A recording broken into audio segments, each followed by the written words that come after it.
Baraza la Usalama la Umoja wa Mataifa limemwondolea vikwazo rais wa mpito wa Syria Ahmed al-Sharaa ili kumwezesha kusafiri kwenda Washington kukutana na rais wa Marekani Donald Trump Novemba 10.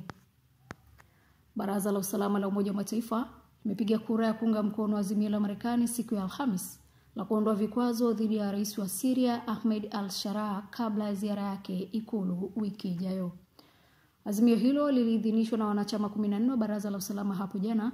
Limesema baraza hilo limeamua kwamba Ahmed al-Sharaa na waziri wa mambo ya ndani Anas Hassan Khatib wameondolewa kwenye orodha ya vikwazo vya kundi la dola ya Kiislamu ISIL na Al-Qaeda. China ilijizuia kupiga kura azimio hilo.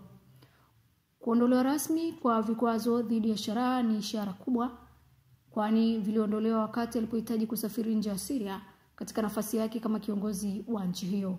Kufungiwa kwa mali na vikwazo vya silaha pia vitaondolewa. Hatua hiyo ilipongezwa na Syria, huku waziri wa mambo ya nje Al-Saad Al-Shayban akiandika katika mtandao wa kijamii wa X, Syria inatoa shukrani zake kwa Marekani na mataifa rafiki kwa msaada wa Syria na watu wake. Rais wa Marekani Donald Trump atamkaribisha Sharaa kwa mazungumzo mnamo Novemba 10 baada ya kusema kwamba mpiganaji huyo wa zamani wa jihadi amepata maendeleo mazuri kuelekea kuleta amani katika nchi yake iliyokumbwa na vita.